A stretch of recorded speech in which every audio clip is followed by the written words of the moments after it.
it will kill. The Ekakalaka. Forged by the Mongo tribe in the Kingdom of London during the early 1800s, the Ekakalaka was a fierce and imposing weapon. Designed for executions, the double-edged blade featured a thick spine and large crescent tip, giving it the ability to forcibly chop with ease. This powerful weapon with an ornate shape quickly became associated with wealth, dignity, and social position among men and women in the Mongo tribe. The Ekakalaka can be seen in the 2018 blockbuster film, Black Panther. Good luck. We'll see you in 4 days.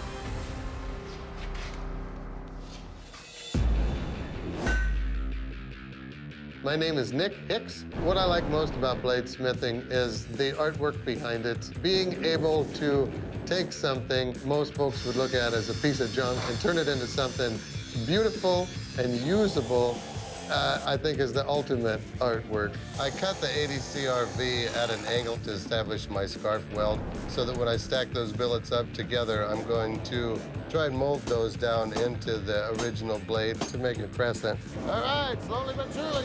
Plan is move a lot of steel, get this thing shaped, hopefully quenched.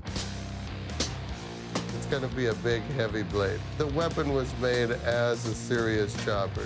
It will be heavy, but when you get it in your hands, it will be a commanding tool. I'm gonna make sure our quench tank is gonna accept this. That's pretty good. The time is definitely an issue here, so I have to get this thing quenched. I think we're pretty good. I'm elated. It's straight, so I'm feeling great right now. So I'm gonna take the black walnut, I'm gonna start working it up. We've got to get this hourglass design into it. We're gonna put our butt cap on, our pommel cap, and then we're gonna weld it and attach it up so that it'll be strong and tight and ready to go. I want the end of my handle to be protected as much as I can.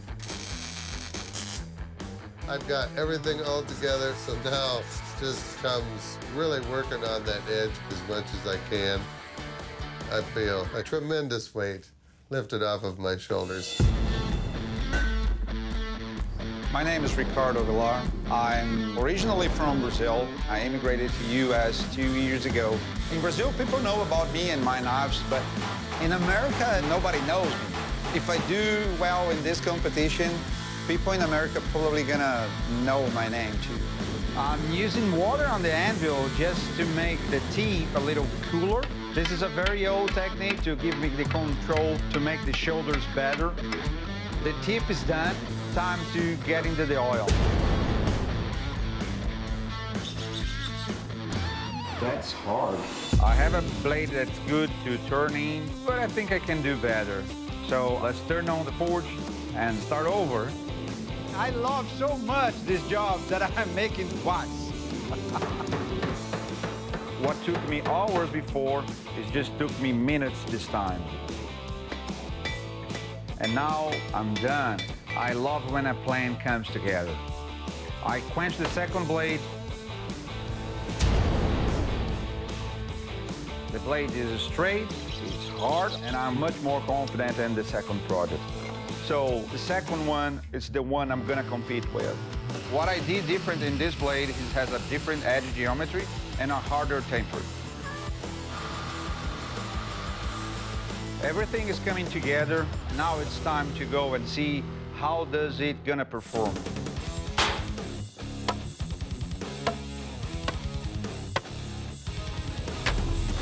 For me, it's okay. I'm happy. All right, bladesmiths, welcome to the kill test. Well, your Ikakalakas look interesting and exotic, but what kind of lethal damage can they do? Well, to find that out, I'm gonna take your weapon, deliver some lethal blows on this ballistics dummy. Ricardo, you're first. You ready? Yes, sir. I'm ready. Let's go for it.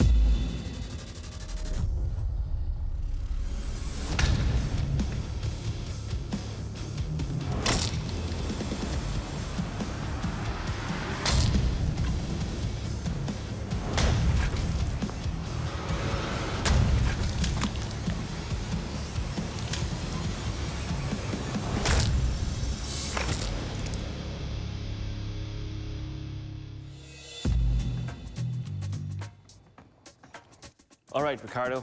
I like your ikakalaka. Thank you. It's got a good weight to it. The handle construction is comfortable. When you're swinging in this, it digs deep. That is a sharp edge. And when you're penetrating, it really digs and cuts on the way out. Overall, sir, you will kill. Thank you, sir. All right, Nick, your turn. So you ready? I'm ready. Let's do this. Ricardo's Kakalaka is everything I expected. Light, fast, well-made weapon. But my confidence level is pretty good. I'm fairly confident that my blade will succeed.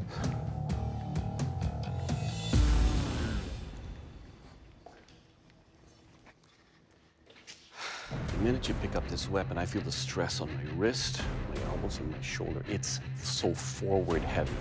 Tell me what you feel. Front shoulder. I'm trying to swing this over and over. It's gonna be tough. And that's a tendon ripper monster. And it's not looking good.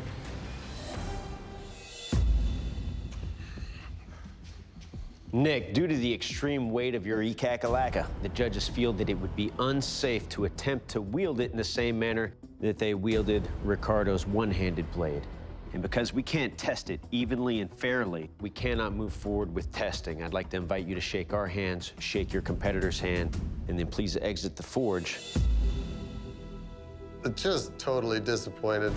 Sorry about Thank that, you. my friend. I wanted them to really test that weapon. I had a lot of faith in it. I knew it was heavy, but one little mistake like this is something I'm gonna learn on and build. And it's gonna make me a better smith. Well, Ricardo, congratulations. You are the new Forge and Fire champion, and that is the title that comes with a check for $10,000. Come on forward. Good job. It's a great weapon. This is great. This is amazing. Being a champion is the trust what I'm doing. You can trust on my blades. I can trust on my work. I'm really, really happy to be the champion.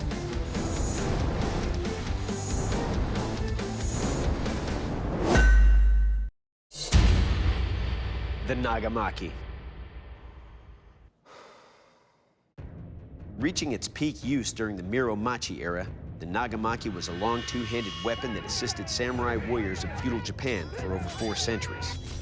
Its slightly curved blade, nearing 30 inches in length, and equally long handle, gave the user complete and precise control, making it a highly effective and lethal slicing weapon, ideal for infantry warriors combating horsemen.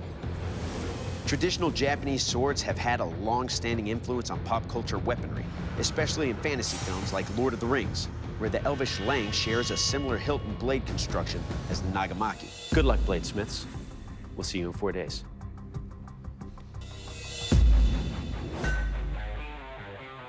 My name is Braxton Cox. I'm 21 years old. I would describe myself as very shy. I like to work alone. When I'm away from my shop for long periods of time, it drives me crazy. The first thing I do is taking it down to size. Straightening this blade is a hassle. It's wanting to curve like a banana, and I'm having to straighten it out little by little. I have to be very meticulous on the amount of curve it has. I feel like I got a pretty good sound blade, but we won't know anything until after the quench.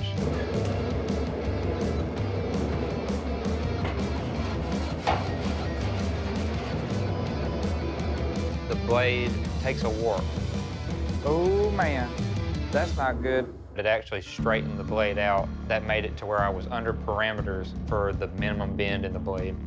I have to heat it back up, put a bend back in it, and requench.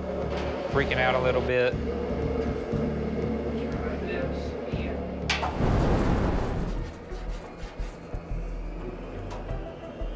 As I do my second quench, I pull my blade out, and it has the bend requirements now, so it worked out. Oh, it's just there. I'm just relieved. It's hard. It's time to start thinking about the habaki.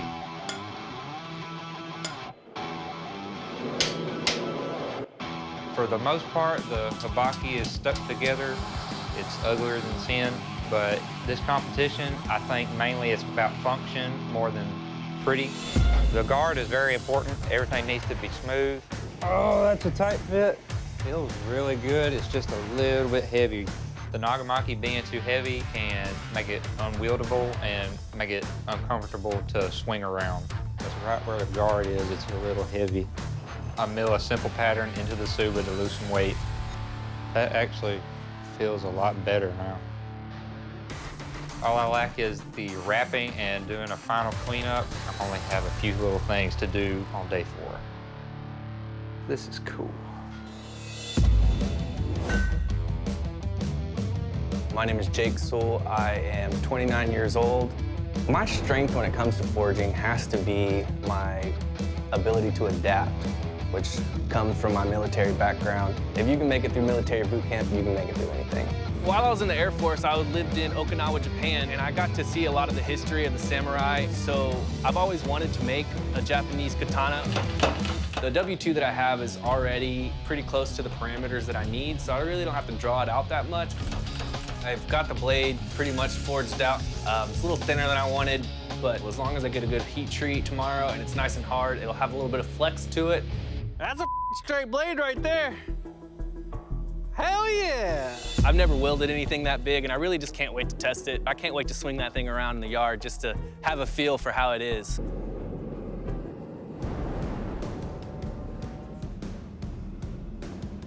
I checked the blade, and it's hard, it's straight, and I just have such a sense of relief. Let's hack at something, see if it's gonna break. Just like that, it snaps the tip off about 6 inches down from the tip. I will not be able to meet parameters with this blade, so I decide to start a new blade. Son of a bitch. You know, I probably had a stress fracture. The grain in there is pretty tight. I got half a day left to hammer out and forge out a blade. I was able to forge out a blade, grind it out, and get it quenched. So I'm just gonna try and meet the parameters and get the blade turned in and sharp. That's pretty good.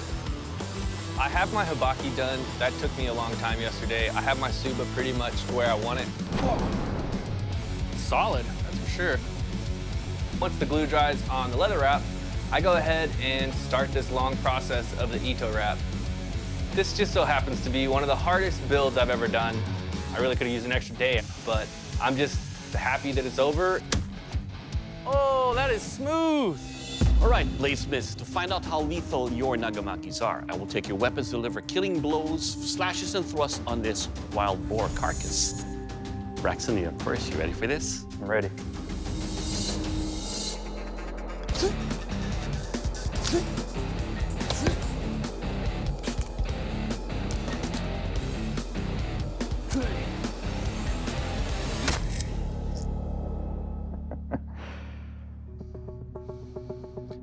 All right, Braxton, your Nagamaki here is definitely not boring. It is razor sharp. Every cut with this thick wild boar carcass allowed me to peel off layers of the very thick hide that it has. Also, the lightness that you have with this blade allows for switching with the grip here. It's got very good grip in the handle. I can index exactly where the edge is at all times. Overall, sir, your Nagamaki will kill. Thank you. All right, Jake, it's your turn. Chop them up.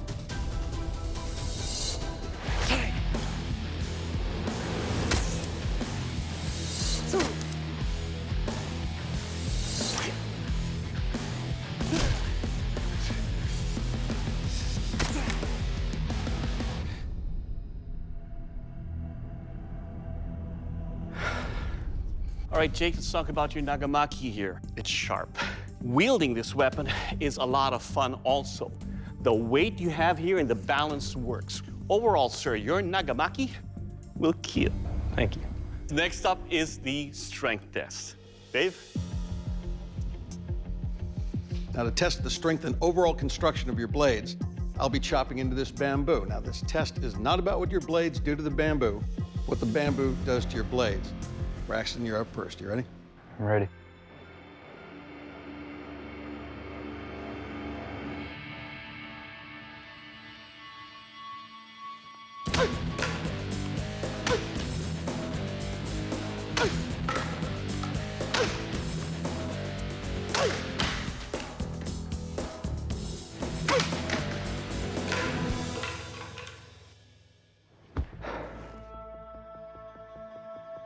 right, Braxton.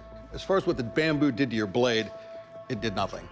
There's no deflection rolls, chips, anything on this blade. It's as sharp as when I picked it up. Nicely done. It's a very strong blade. Thank you so much. All right, Jake, you ready? Let's do it.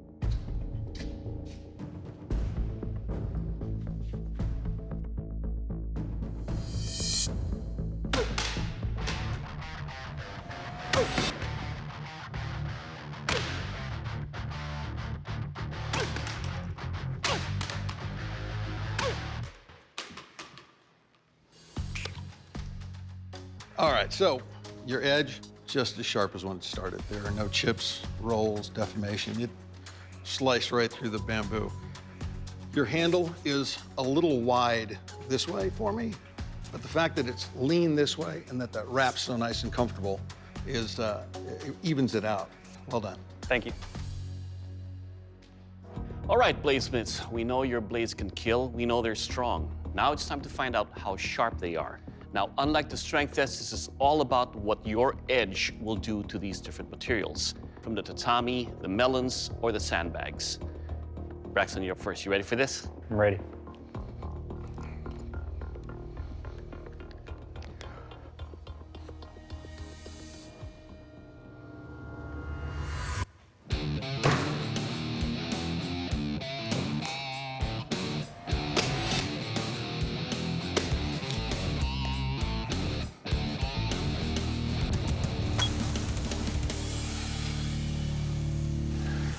All right, Braxton, your edge had no issues at all cutting through the tatami mats, cuts the melon easily, and on sandbags, it will cut through.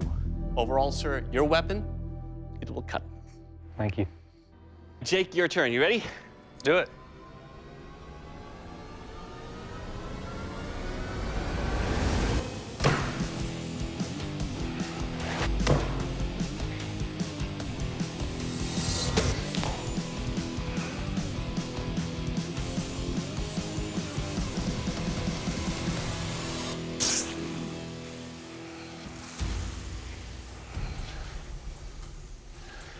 All right, Jake, let's talk about your Nagamaki right here. Razor sharp. It cuts easily on the tatami, cuts the melons, and just off the orders of the corners, it cut it easily. Overall, sir, it will cut. Thank you. This is gonna be very hard for us. Bladesmiths, the judges have made the final decision. The new Forged and Fire champion is Braxton. Congratulations, you're the Forged and Fire champion. Jake, unfortunately, your blade didn't make the cut. Ben Abbott's gonna tell you why. Well, Jake, you should be proud. You made a beautiful and effective weapon. And for us, this came down to the finest of points. The fact that your blade wasn't quite as finished, and we had a slight preference for Braxton's handle, and that's the reason we're sending you home. Jake, please surrender your blade. I think the time frame that I had to build my second blade definitely had a factor in it. I may not be the Forged and Fire champion, but I feel like I accomplished a lot and earned a privilege to be here. Braxton, congratulations. You're the Forged and Fire champion, and that's a title that comes with a check for 10 grand. Good job. I feel great about what I've accomplished. I'm still shaking. It was an awesome experience, and I proved that I can hang with the big guys.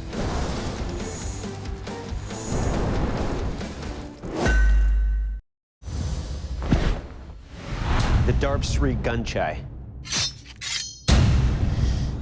The Darpsy Gunshai is a massive double-handed sword used in Thailand during the 18th century. Featuring a long single-edged, slightly curved blade with a flame-back spine, the weapon was designed to inflict devastating blows and slashes on enemies. Measuring at nearly 5 feet long, this blade was so large and intimidating, it was used by guards in the northern kingdom of Lana, now northern Thailand, to scare off potential intruders. This frightening weapon can be seen in the 2007 movie, Kingdom of War Part 2. Good luck, gentlemen. We'll see you in 4 days. Good luck, man. Good luck. My name's Paul Pinto. I'm 19 years old, and I'm from Fairfield, Connecticut. I started my YouTube channel about 1.5 years ago. One video that went viral, I actually used a tiny anvil and a tiny hammer to forge a miniature axe. I don't know, is that, like, interesting? Paul, you're already my favorite. For this challenge, I'm gonna be making ladder pattern Damascus, because it's really gonna set me apart from the competition. This is 15 and 20, that's the 1084. I gotta make sure there's no grease or oil on them, because that could affect the forge weld. After I get the steel cleaned up, I stack all the pieces up together and do my initial weld. The next step is to grind in notches all along the entire thing on both sides. And what that's gonna do is expose the layers of the Damascus. They're these decorative elements of the back of the sword that stick up and the valley actually dips down. I went and cut in some notches along the spine of the blade with an angle grinder, and that's gonna allow me to use a chisel to pop those notches up to create the flames. All right, it's time for the heat treat. I'm just really scared because I have no idea what's gonna happen with a blade this big. Here we go.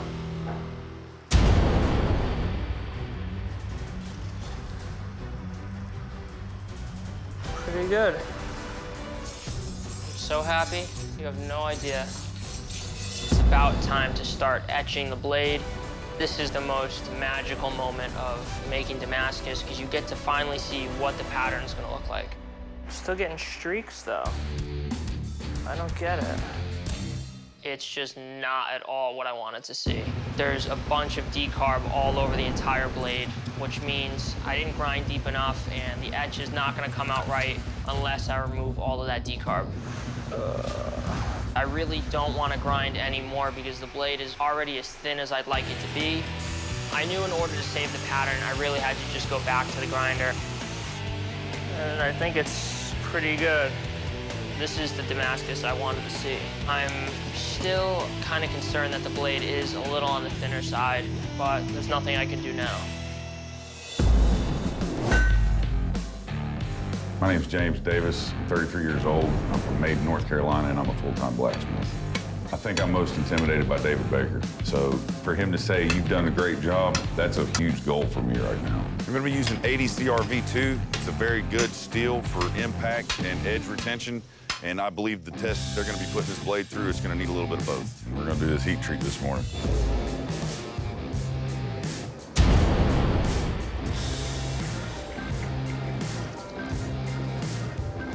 I didn't feel any pings or pops. I'm happy. I'm gonna start working on the handle. I don't have long enough drill bits to drill all the way into that handle, so I'm gonna have to carve out a channel for that tang to sit in and make sure the wood marries back together nicely. Yeah, baby. I made it a little of my own by adding some fur from the land around my house. I think that's gonna add a little special touch. It is a little on the heavy side, but it's balanced perfectly. It's very wieldable. So yeah, all I can tell you is grab it by the rabbit. Welcome to the kill test.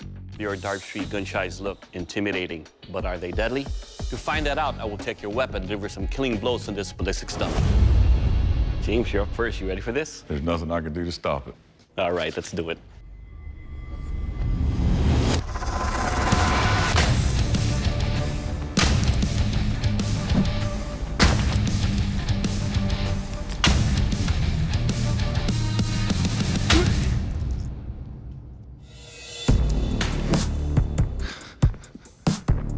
All right, James, first up, that's a beast. It's very forward heavy, so it definitely feels like a chopper all the way through. Now, your handle here. By adding this fur around it, I can't get a good grip on it because it's so soft. Now, your edge is sharp. Overall, sir, you'll kill. Thank you. All right, Paul, your turn. So you ready? I'm ready. Let's do this.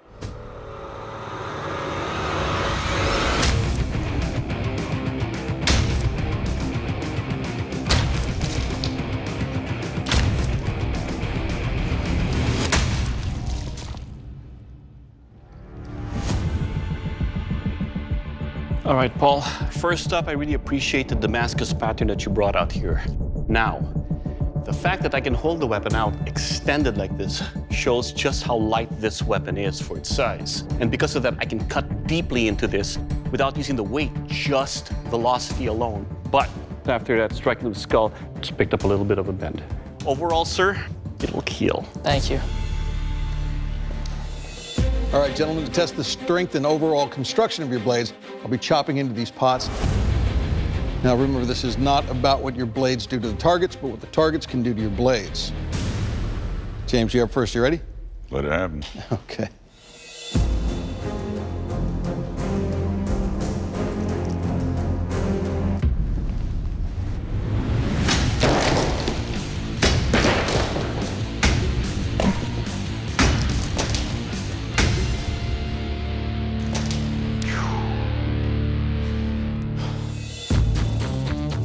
This is a shoulder-ripping monster. Once you start this thing moving, stopping it is really rough on the shoulders. The fur around the middle here, it's a neat look, but it's very slick, actually. And then your edge is still sharp. You nailed it. Good job. Thank you. All right, Paul, you're up. You ready? Yep. Okay.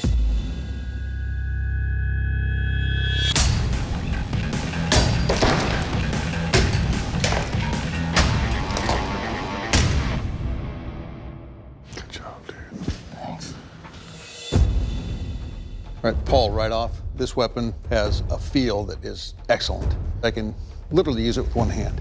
The edge, still sharp. Nicely done. Thank you. All right, bladesmiths, to see how sharp your weapons are, I will try to cut through these pineapples. James, you're first. You ready for this? Let's go. Let's do this.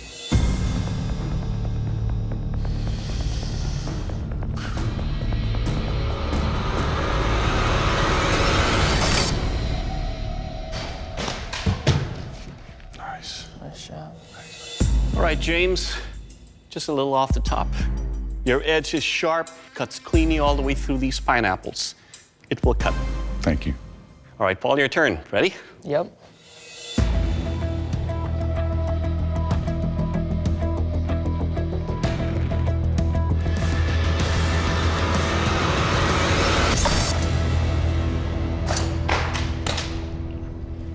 There you go, man. Gosh. All right, Paul. It is razor sharp. Just the thinness of your metal here cuts through, no resistance. If you get the pineapple heads, they're all still standing right there. It's very sharp, and more importantly, it will cut. Thank you. James, Paul, you've both done an incredible amount of work. However, there can only be one Forged in Fire champion in this competition, and that champion is... Paul, congratulations. You're the new Forged in Fire champion. James, your blade just didn't make the cut, and David Baker's going to tell you why. James, we had a long discussion about this, and what it comes down to is that rabbit fur made it a very slippery grip. All that weight in that blade made it hard to stop once you started swinging it. That's why we're letting it go. James, please surrender your gunshai. It's been a really great experience. I did the best I could. No matter what you do in life, there's going to be challenges, and you're not going to always succeed. Just get back up, get back on the horse. Paul, congratulations. You're the Forged in Fire champion, and that is a title that comes with a check for $10,000. Good job, brother. Thank you. Thank you. I just couldn't be happier. This is like, gotta be the craziest thing that's ever happened to me so far. I mean, I know I'm only 19, but I still can't believe it. I'm the Forged in Fire champion, and it feels incredible.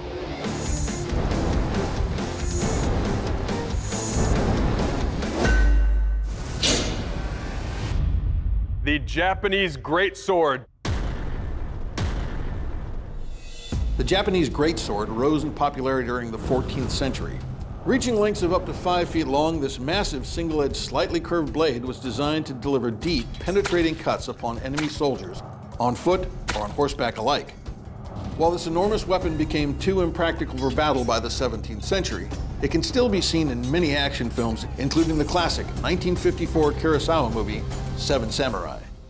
Good luck, gentlemen. We will see you in 4 days. My name is Austin Frakes, 37 years old, from a little town right outside of Houston, Texas. I'm a sergeant with the local police department. Over my professional career, I've seen a lot of the ugly side of life, and a few years ago I picked up bladesmithing after watching Forged in Fire. I like to make beautiful knives. This thing is absolutely ridiculous. It's huge, it's obscene. Almost a foot to go in length. Hoping I can get it to length quickly and get this thing quenched as quick as possible. Right between the two parameters. Perfect. Almost like I planned it. The heat treating process is going to be difficult due to the extreme length and the fact that I've only got an 18-inch long forge. We are skating. I know the blade is good and hard. Happy dance. All right, that's enough of that. I am putting on faux, not real, alligator skin to give this sword a little bit of my Texas heritage down here on the dirty Third Coast. Everything looks good so far. Now it's just time for the handle wrap Just trying to make it so that it's not uncomfortable for the judge's hands. My hands are now cramping severely as I'm doing this nearly 21 inches of braid. As I finish it up, I think it looks pretty cool. It just needs an edge, and then it's test time. I did grind the blade thin, and I'm hoping that the lighter weight and the thinner profile will help it cut better while still being thick enough to retain its edge during the damage test. Whoa!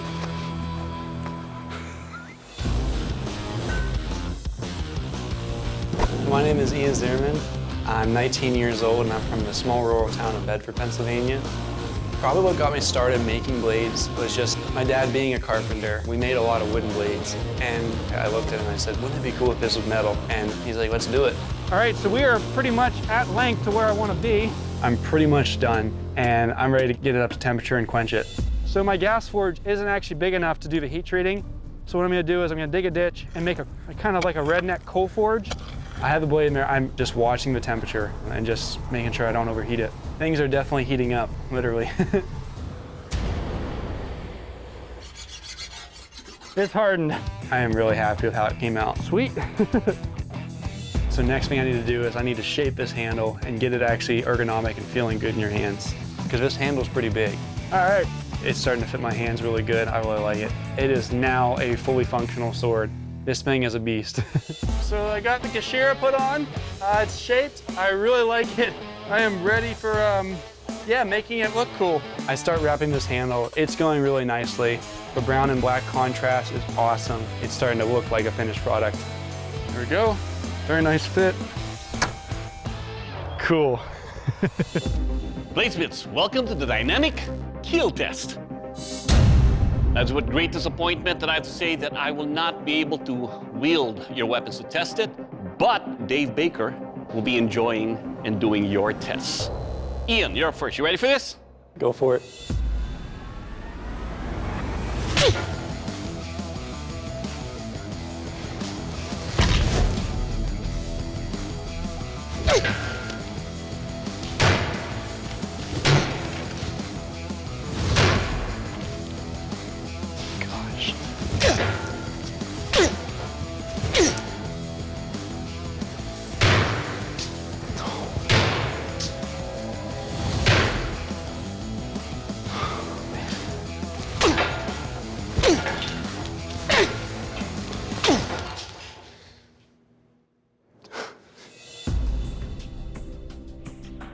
So Ian, right off, scale-wise, perfect for my hand. The wrap is really well dialed in. Your blade, every single one of those cuts, it was deadly.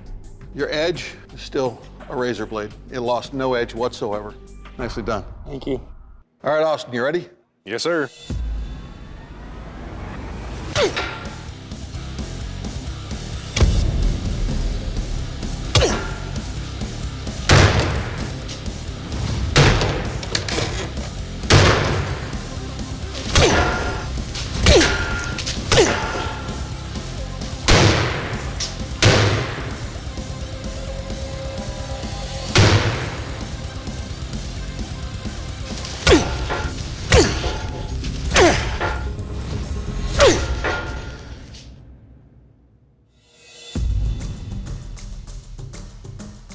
All right, Austin, right off, your sword has a lot of height to it, and it's got a lot of mass to it, but it's really nicely balanced, which I like.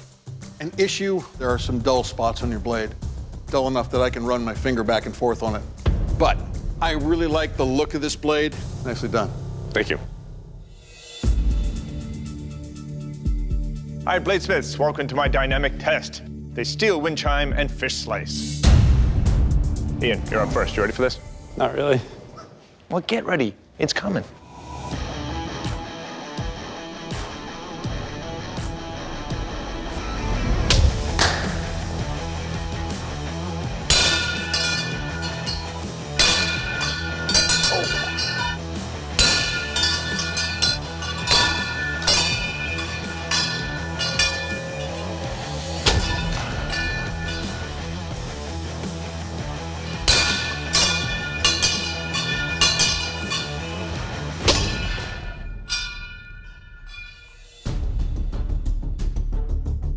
All right, Ian, first things first, I'm impressed. This edge doesn't really show much of any indication that it had been smashed into steel wind chimes. You know, you can see the cuts on all these fish are nice and clean.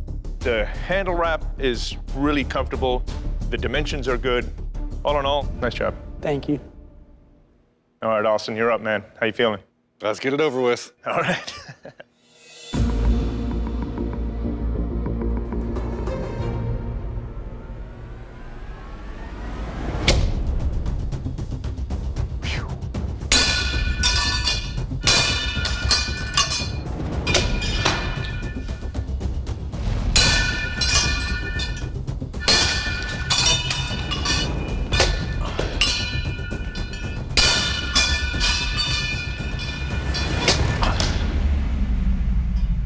Oh.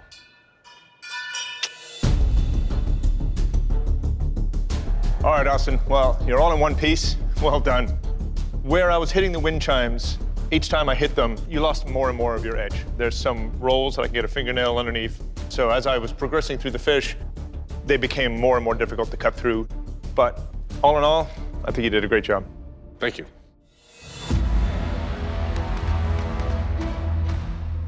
Bladesmiths, you both impressed us the entire competition, but at the end of it, only one of you can come out on top, earning the title of Forge and Fire Champion and a check for $10,000. Today's Forge and Fire Champion is Ian. Very well done. Austin, unfortunately, your blade did not make the cut, and Doug's gonna tell you why. Austin, what it came down to is the dulling you took during our test, it just underperformed on the dynamic kill and sharpness test, and those are the reasons why you didn't win today. I agree completely. Well, Austin, it's been an absolute pleasure watching you pound steel in the forge and come out with two massive blades. But unfortunately, your time in this competition has ended. I want to say thank you for coming out, but I'm gonna have to ask you to please step off the forge floor. Thanks, y'all. I don't like to lose, but Ian's a great guy to lose to. That definitely makes it easier. Well, Ian, congratulations, man. That makes you a Forge and Fire champion. You'll be getting a check for $10,000. Very well done. I'm still kind of in shock, still a little shaky, but really excited though, really thankful. How you feeling, bud? Pretty good. Thank you guys. The amount of people that I've met, knowing what I can do in such a short amount of time, I learned so much.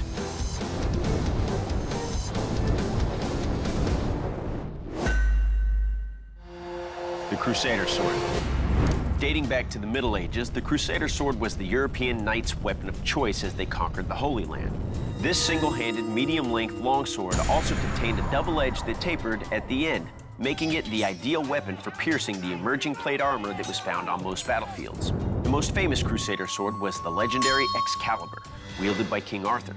Crusader sword was also carried by the Knights Templar, who were highlighted in films like Kingdom of Heaven and Indiana Jones and the Last Crusade. Good luck. We will see you in 5 days.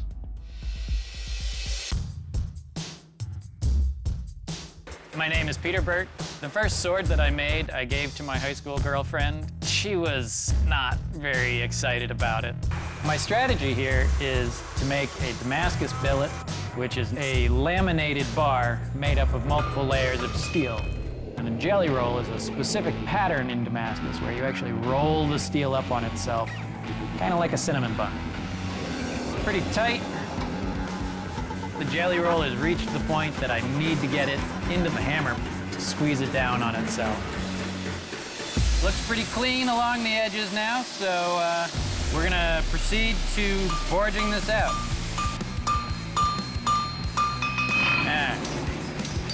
I got plenty of width. That's nice and tight. I feel great about what I've made. And if Dave beats it, that means he's brought something incredible. I'm Dave Roeder. When I was 16, I followed the sound of an anvil and I met a man that was forging a knife. Got to watch it being done, and I've been making knives ever since. I want to make sure that this is going to perform without fail. Everything's good there. I'm gonna put the blade in, the oil, and I'm gonna pull it out, just enough for it to flash.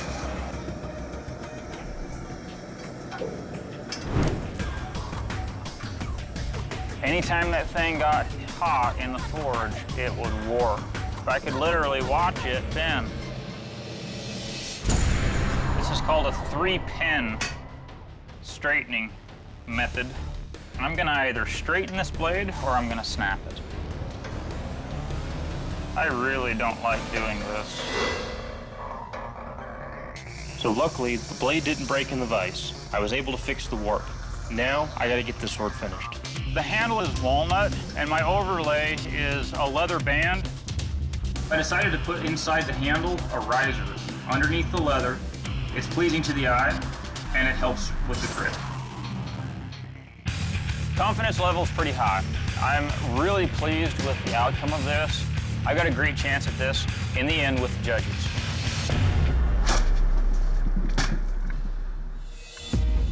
While the Crusader sword was quite powerful and effective on foot and sword-to-sword combat, there was a method of delivery that made it even more destructive. From horseback.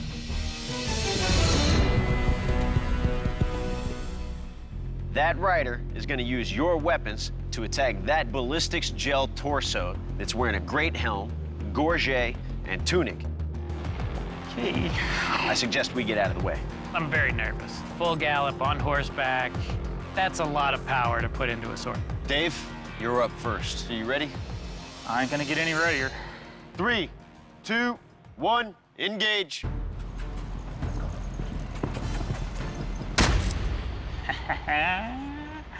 Nice hit. That is absolutely awesome. Pete, your sword's up next. Let's see some blood.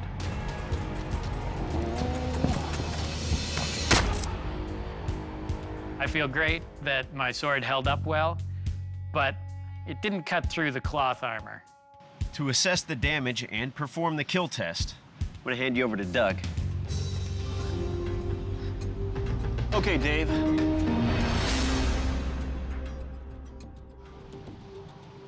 It's got some weight to it. A Crusader sword should feel a bit heavy in the hand. Slashing feels good. Let's see if it'll cut. Okay.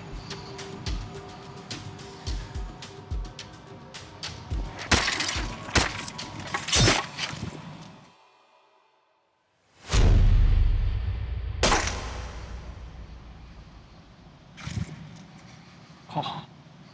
You can see it points like a spear. Beautiful thrusting capability. It's a killer. Pete? So I'm now testing for thrusting with length.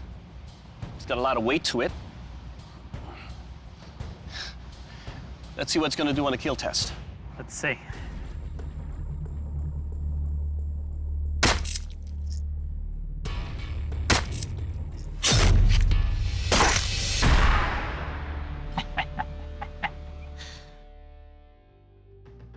It will kill.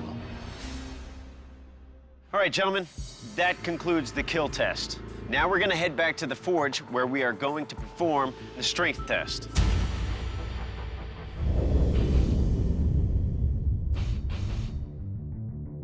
Gentlemen, a sword in combat went through extreme stresses. So to test this, I'm gonna take 5 blows against these femurs. See how far through we can get with each of your weapons. Okay. Pete, you ready? I'm ready. All right.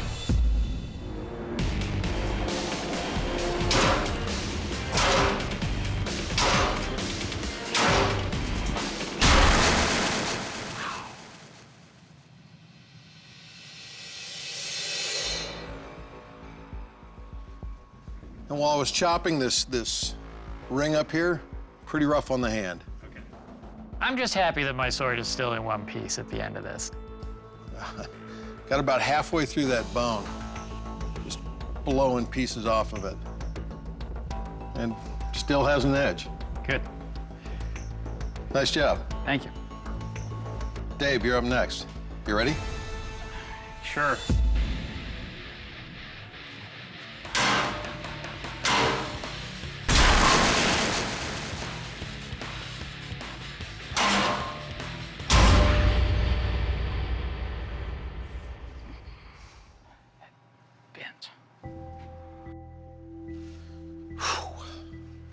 Lot of stress in that blade. No kidding. You can see the edge folded over. Yeah. Sort of bent right around that point of impact right there. You can see we chopped right through this bone. About 3 blows to crack that open. Well done. You've both been outstanding competitors through 3 rounds of competition. But there can only be one Forged in Fire champion. Jay? Oh, Pete, that Damascus blade was beautiful. I mean, getting all those welds folded together, grinding that all evenly, heat treating it the way you did, it stood up to all the tests. You did a wonderful job on that piece of steel.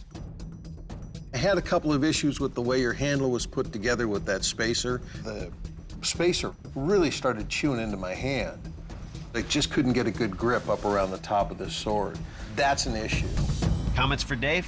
Well, Dave, even though the overall look of your sword and the design of your handle was very appealing, obviously it was a heat treatment issue. During the tests, your blade folded over, and that really bit you in the testing. Dave, I love the design of your blade. Very clean lines. Your handle felt very good in the hand. It's sharp, it thrusts well, but in the end, it failed when we started slicing the bones. Pete, you are the Forged in Fire champion. Congratulations. Dave, your sword felt great in the hand, but when I used it on those bones, boy, it just bent right over the top. And a heat treat issue like that, we just can't let that through. Dave, you did an outstanding job. Please surrender your weapon. The judge's decision was what it was, and if I can't change it, then why worry about it? Pete, congratulations. You're receiving a check for $10,000. That's pretty nice. How do you feel? I feel great. I feel really good. I think my wife, when we get to Hawaii, we're gonna lie back and relax. She's had to put up with me being gone for this. She deserves it.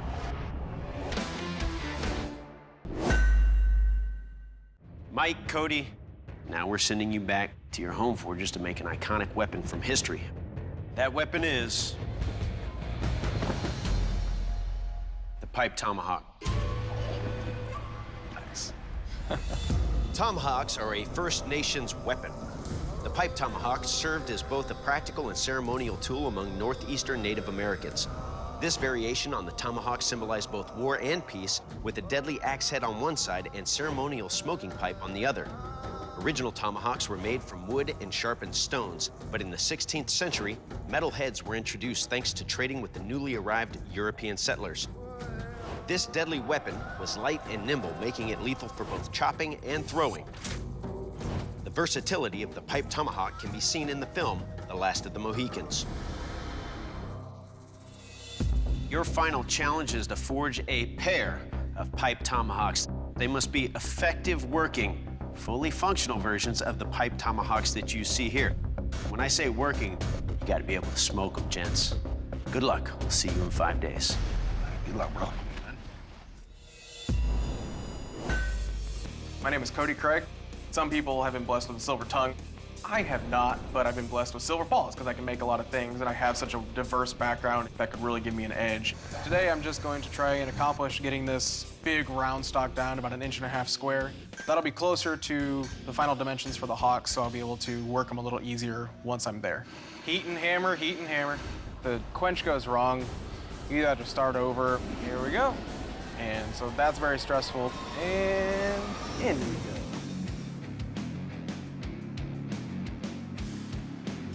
Number 1 appears to be good. And here comes number 2. No love pops in this one either. I just gave birth to a pair of twin boy tomahawks, I suppose. So making tomahawks that are smokable, super unique parameter. I found a bit that electricians use to run long cables like through walls. It's 24 inches long. Make sure I didn't go through the side, which I definitely did. So I got some axe handles made out of ash. I'm gonna shape them down to be tomahawk handles, and then I'm gonna split them in half and drill out the grooves. Overall, it's been fairly tedious having to go back and forth just to make sure they match. I mean, doing it once is one thing, but having a system to be able to do it multiple times is different. I'm gonna take a break from tomahawks for a long while. I'm Mike Rowley. I'm a teacher and coach 7th and 8th grade girls basketball. I am very competitive, and I figure if I just beat one person per round, I can win. You never know with Damascus. I mean, it's always a risk, but it's a risk I'm willing to take. Fillets are going in. Woo! Full speed ahead. I'm drifting the holes to be able to attach the handle later. And I see it tear out, and my heart just freaking drops to the soles of my feet. I got over exuberant, I was hitting it too hard instead of keeping it up to temperature. I have to start completely over because it is a matching pair. So stinking frustrating. I refuse to be the first person on Forged in Fire to not hand in finished weapons.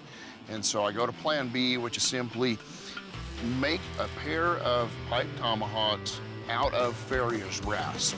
I cut up pretty quickly. All I've got to do today is fit the tomahawk head to the handles and punch a hole through the top of the handle to ensure that it will draw smoke.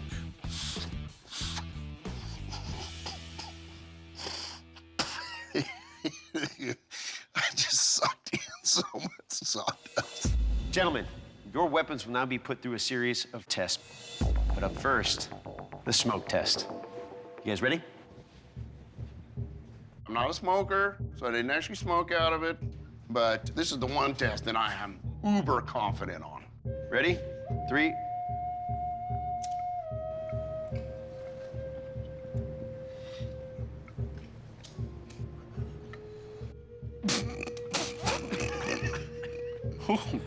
Works. All right, smoke test is good. 1 test down, 3 more to go. Bladesmiths, this is the kill test. To find out what kind of lethal damage your weapon will do, I'll take your tomahawks and go ham on these big carcasses. Mike, you're up first. You ready? Yes, sir.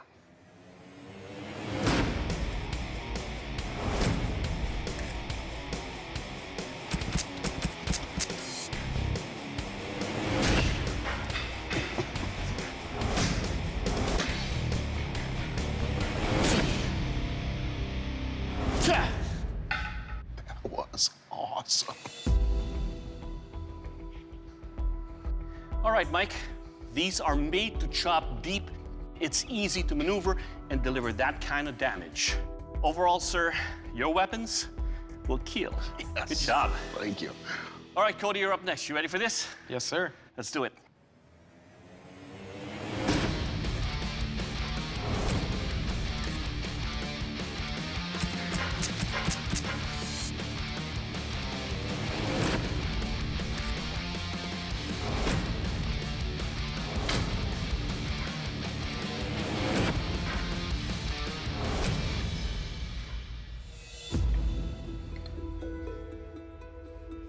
All right, Cody, let's talk about your pipe tomahawks right here.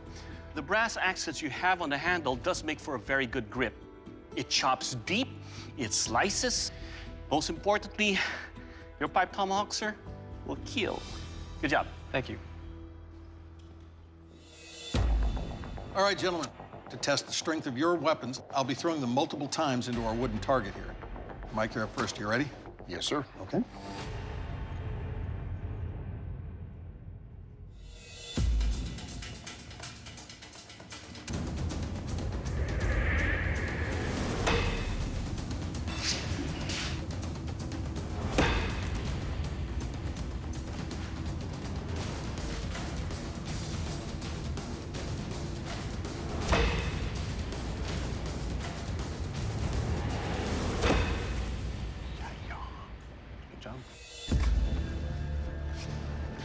All right, Mike, so right off, these have a really good feel to them. Comfortable handle, they're very symmetrical. Blade on this one held it beautifully. This one has a bit of a delamination right down here at the bottom, and then you've got that other delamination on the edge, but it's not coming apart, and it doesn't appear to be affecting the integrity of the blade. Both pieces are still tight, so excellent job. Thank you. All right, Cody, you're up. Are you ready? Yes, sir. So nerve-wracking, really bad.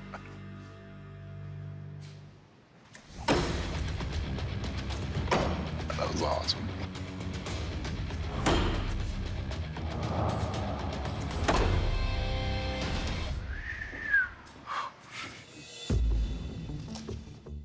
All right, Cody. These look very stout, but they feel very light. I see no damage on either. Awesome.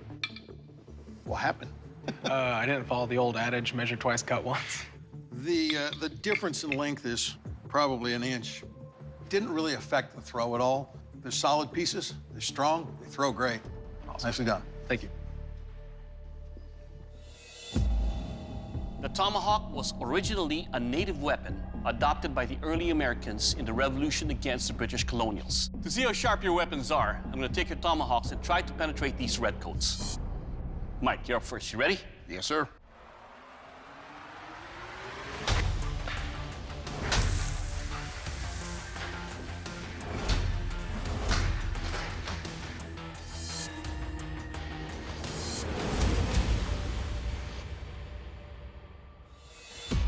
Sick.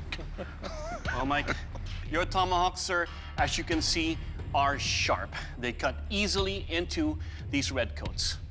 It will cut. Yes. Good job. Thank you. All right, Cody, you're up. Are you ready? Yes, sir. Let's do this.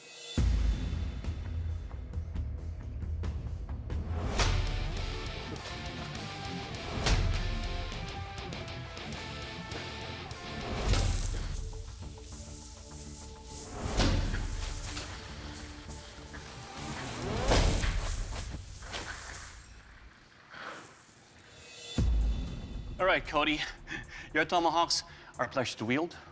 They feel good, and I can index. Your tomahawk, sir, will cut. Thank you. Mike, Cody, you're both badass American bladesmiths. However, in this competition, there can only be one Forged in Fire champion, and that champion is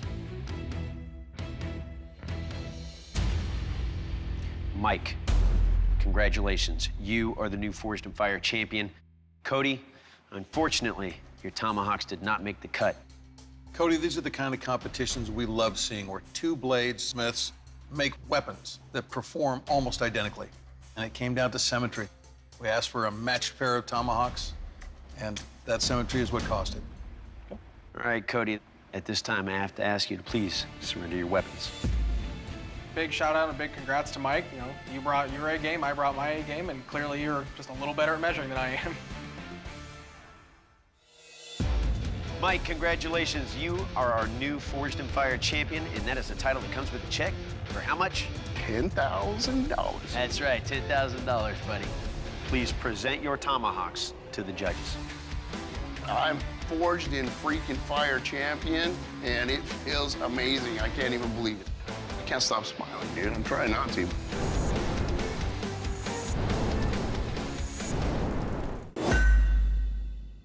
Mike, Alex, congratulations. You've made it into the final round of this competition, which means that you're both one step closer to the title of Forged in Fire champion and a check for 10 grand. All you have to do now is recreate an iconic weapon from history. That weapon is the Horseman's axe. Used by mounted knights and armies, the Horseman's axe became the weapon of choice after body armor made swords less effective. The heavier axe with its concave blade allowed horsemen to strike more effective blows, using a sweeping overhead stroke that penetrated armor. Early depictions of medieval warfare shows the axe cleaving an opponent's helmet, delivering a fatal strike. In the film Sleepy Hollow, the headless horseman wields a horseman's axe. You're both talented bladesmiths. Show us $10,000 blades that you can be proud of. We'll see you in 5 days. Good luck. Good luck. Good luck. My name's Alex Ruiz, and I forge blades on nights and weekends. I used to make hammers and tongs for bladesmiths, and I got bit by the bug. Describe myself in 3 words: loves to forge. Got this big block of 4140. It's a really good impact steel. If anything's gonna hold up to hitting something, it's gonna be that 4140 head, 4140 body. I may have 5 days, but if the competition taught me anything, work fast, work diligently, in case I run into a last-minute issue. Getting that spread out another 1.5 inches to be past minimum is my biggest challenge. I'm cutting these little nubs in, hoping that I can open them up this way. Gotta add some width. This is not gonna become 5.5 or 6 inches. I'm gonna have to start over. But I'm keeping the spike. My plan now is to cut it right here, and I'm gonna forge weld this to this. I'm happy. I've got something that's solid, and it looks like an axe. I got the bell hook keened over. Now, need a heat treat. It's a tense moment. I'm gonna heat treat one section and the other. Heat treat will make or break my edge, literally and figuratively.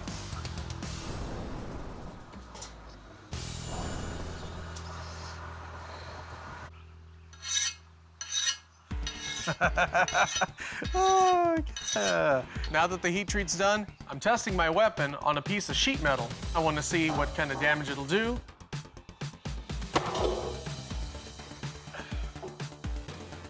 Nothing loose.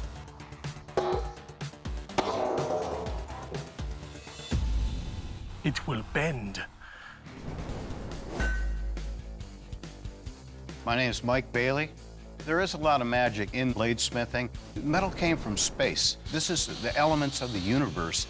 Also, I get to play with fire and hit things. I mean, where else? My overall plan is to do a two-piece head and then attach it separately to the handle. The hardest part of this weapon is going to be not being afraid to continue in fear of making some mistake. I can't have analysis paralysis. I can't analyze the problem to the point where I do nothing. Quenching the shaft, I used a torch because I thought I'd have a difficult time in the forge.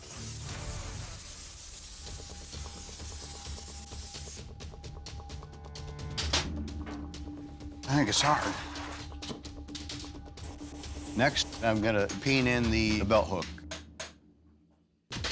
The belt hook doesn't fit snugly like I was hoping. The last thing I want to do is to weld it because it's a hard material and the extra heat from welding it can make the metal brittle. I'm adding the sassafras handle. It finishes beautifully. It's soft, it's relatively easy to work with. The handle's complete. Then I'm gonna start hacking my forest down. I'm scared to test it, but I have to see how it's gonna hold up. Goes right through it. I'd kind of like to keep it around. I think it'd be real handy around here. Bladesmiths, this is the kill test. The Horseman's axe, it's actually two weapons in one. It's got an edge that can lacerate and chop, and a spike that can penetrate and crush bones. To see what kind of lethal damage your axe will do, I will take your Horseman's axe and deliver lethal blows on this ballistics dummy. Mike, you're up first. You ready? Yes, I am. As you can see, I'm recovering from an injury. So one of my students will have the satisfaction of testing your weapon.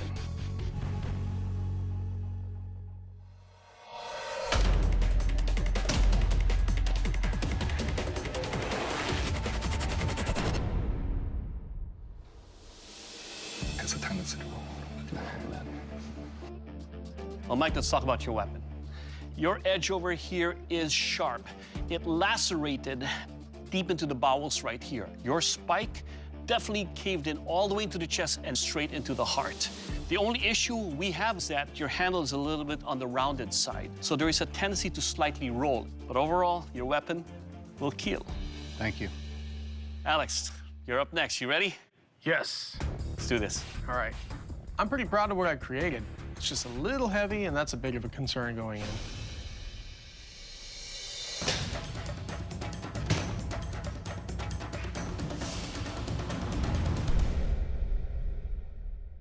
Sweet.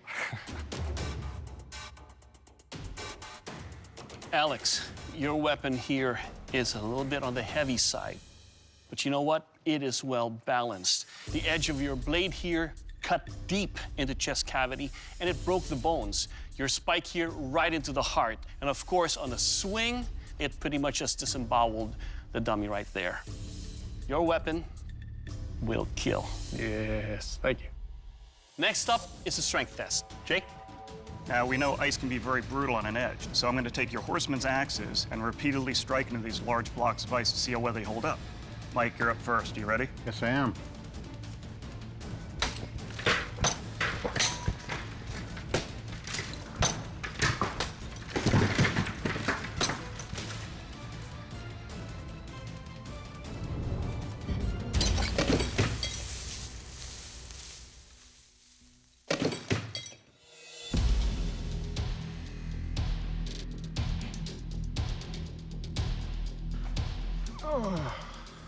Oh, Mike, unfortunately, we had a serious failure on your axe with this weld point in the junction of the belt hook. Now, Alex, you still have to pass this test. Are you ready? Yes, I'm ready.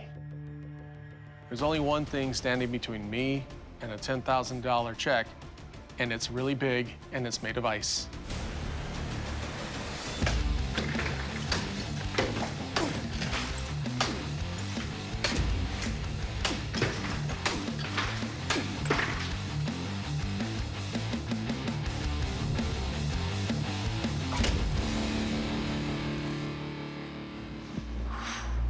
Alex, your Horseman's axe did quite a job on that ice. Everything's still tight. Your edge is still razor sharp. Thank you. So, all in all, very nicely done. Bladesmiths, our weapons tests here are designed to be exceptionally brutal in order to set your weapons apart from one another. Mike, your blade did not survive our strength test. For that reason, I have to ask you to please leave the forge. Okay. I am disappointed, but when I go home, I'm gonna have a smile on my face. Forged in Fire has risen me from the dead somehow. I will take this forward with me for the rest of my life. Alex, congratulations. You are the Forged in Fire champion and will be receiving a check for $10,000. Good job. It's surreal. It's really surreal. Well, come on over here and shake our hand. Oh, wow. I can't really fathom like I've won. Like, I won. Definitely tops everything else I've ever done. Being the Forged in Fire champion just shows I've applied what I've always tried to teach others. Never stop learning.